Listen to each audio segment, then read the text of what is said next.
now. But yeah, that Mirage, no surprises there. And now for Furia, I mean, they could also veto Inferno if they wanted to push Mongols even further out of their comfort zone. That's an option. It just depends like how confident do they feel in their other maps, right?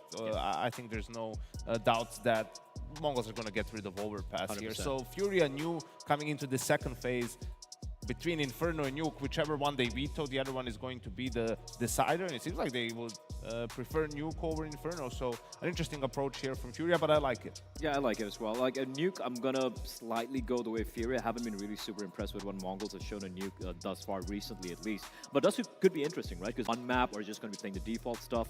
A little bit different from what I expected, Trace, but you know, it's gonna be a fun game. And I always felt like if you're going to win tournaments and have these deep runs, like your players are going to need to step up and perform in these high pressure environments. And when you take that into account, give them maps where they have a chance, right? And that suit them better. You know, you have guys like Molodoy, give him Dust 2 over Inferno, right? Like where he can get to work and make things happen. So I like the approach from Furia. Yeah, activating on these maps. Dust 2 is something where obviously you might feel a little bit more comfortable there.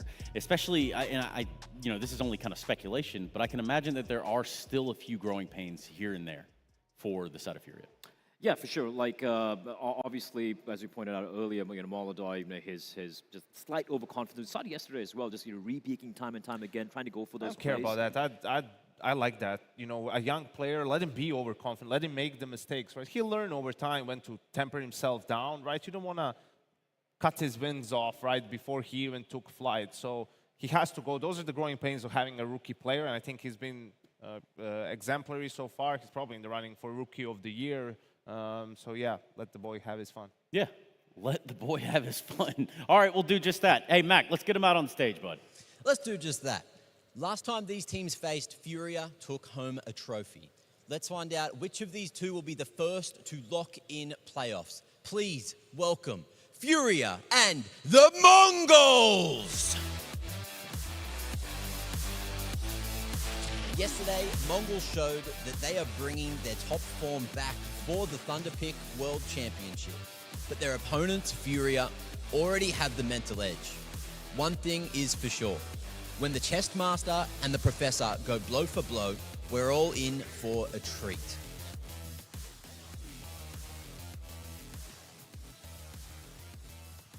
Boys, talk to me. Sid, are you happy with the veto? Any surprises there? Pretty much what we expected, similar maps that we prepped, so we are very comfortable and yeah, hoping for a good match. Love to hear it. And Mazinho, mate, coming into this one, are you ready for revenge against Furia? Yeah, we just try our best, yeah. You'll try your best. That's all we can ask for. Boys, handshakes. Let's get this show on the road. Over to Harry and Hugo. They're trying their best. That's a good start. That's kind of the bare minimum here at the Thunderpick World Championship. We have that big rematch, Harry, from the grand final of Fisher. It's Furia taking on the Mongols. I think what's interesting to me, jumping straight off the page, is just this map veto, right? It's the 3 maps that Furia won out in that BO5 that went the distance. It's Dust 2, into Mirage, into Nuke. That spells a good day for Furia. Yeah, it certainly could, right? And I mean, that final last time was cinema. It was all 5 maps. Things were kind of sick. And some super tight OT games in there, right? Where a matter of rounds ended up shaping the course of that final. Dude, no, I think this is going to be a banger, right? This is very much the game we're looking forward to today. It's Furia looking to get back into that great form, the form they were in when they beat the Mongols in said final to lift the trophy at Fisher. Some questions around that. Obviously, Serato still really keeping up appearances, looking fantastic. Molodoy going to be the guy we're keeping an eye on in this series for the side of Furia.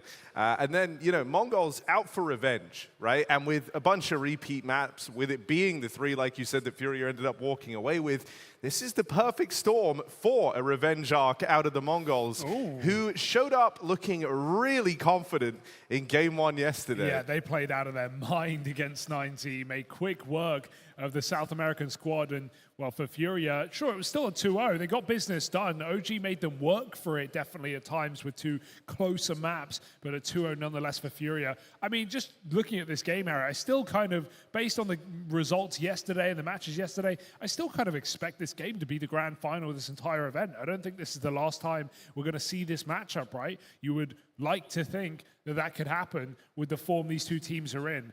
And yeah, we've been a little bit down on the Mongols, at least off of their EPL result with some awkward losses coming in slow. But I actually, the losses to Hotu and Inner Circle, two very hungry teams, and Mongols are coming in cold off of no prac, and they almost made the run back, falling to Na'Vi in the final game. I'm not going to let that define the Mongols I've seen this year, right? The top 4 finishes, the grand finals, the trophy at EWC. Mongols have still had an incredible run of things. So I think maybe we're sounding the alarm too soon with our post-EPL worries. Yeah, I think the other thing there is, and we kind of spoke about this yesterday, the idea, that excuse is largely out the window now. You've had a bunch of games under your belt, getting to play across EPL, getting to play here in Europe, and now coming here and showing up to the ThunderPick World Championship. You had a bit of time to warm back in after a period of not practicing. Which, feels like the Mongols might have gotten over if their game versus 9Z was anything to go by. They played a hyper-aggressive game, no respect for their opponents on that map, and it all kind of started with Blitz, who very much set the tone for the rest of his team. As he does. Yeah, an extremely aggressive in-game leader. We're going to see more of that here on Dust 2, I'm sure. There's long flanks Fury have got to be ready for. And, I like the discussion on the desk as well about Molodoi and the repeats, and Yanko making the case that, hey, let's watch him make mistakes because he's still a young player. He's still in his rookie year. He's got to learn. And I still enjoy the flash we get from him when he is repeaking, but he's hitting. It just feels so much fun to watch. Yeah. He can really take over a server. I think, the only thing that does worry you is sometimes, it's not uncommon, especially for someone earlier in their career arc like Molodoi, to get in their head a little bit during these downturns in performances, right? Like, he doesn't have this huge, long years to reflect back on and know that he can bounce back from this.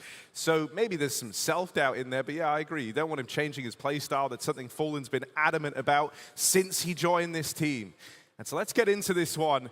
Furia taking on the Mongols. It's the reigning champs versus one of the favorites to make it to the finals in what may be a grand final matchup here at the ThunderPick World Championship. Let's get it on. Quick play out through the long doors, and already they run into a 2-man hold. The Mongols ready for this as they play strong out towards long. Flashes to help. It's an anti-long setup from the Mongols, so the perfect read in this pistol.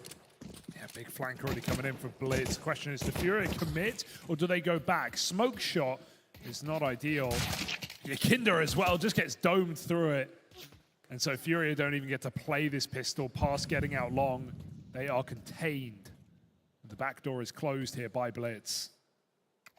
So it's feeling as good as done in this first round, unless Yuri, with low players, can take something more. 9-10 denies with 3 kills on the USP, and Mongols steal that pistol away.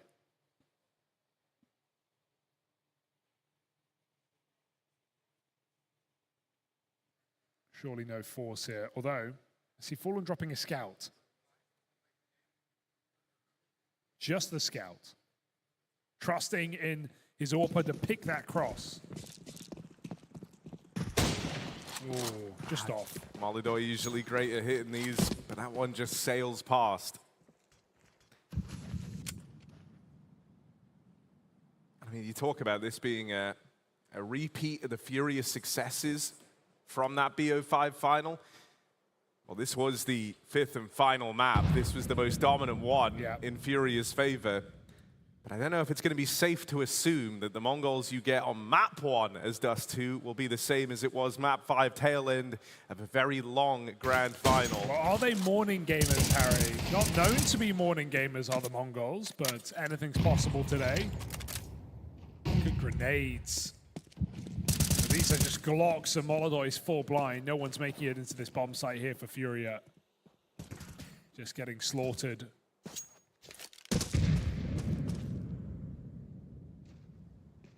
Kindardig won't find a thing. It's a nice little flawless round and a hot start from 9-10.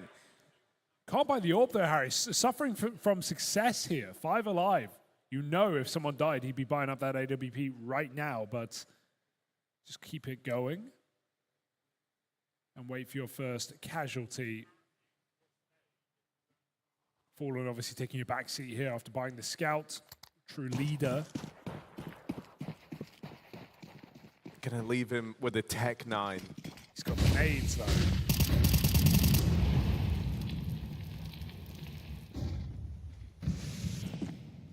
I think there's a case to be made on certain maps, certain positions, to not even feel necessary to buy 5 rifles, even if you had the money. So you're going to get early fights. You're going to get either a death or a kill. You can get weapons dropped. But obviously the risk is you run into a rifle with a Tech 9, not ideal. Fool is just going to wait for someone to crack open the round as he holds lower control. Fury go late long pop. Flash being lined up. Second one through the door. Mazinho, full blind buy it. Here's the push out, and there's the clear for Yakindar. Very good clear. Mazinho hoping he wouldn't be checked as he doesn't fire. Yakindar just going for it right now. Bit of revenge on the long side. They're in B at the same time. 2 bomb sites and success on both of them here, but it's a little bit strung out. Serato has secured B. But 910's got a 1v1 for this bomb control. Hey. Backstab him from Fallen. They're not ready for that. Who needs the rifle? Get it done with a pistol. Tech tap to the back of the head. Blitz as well. We already see him bringing in his signature style. Just rushes through that B door smoke.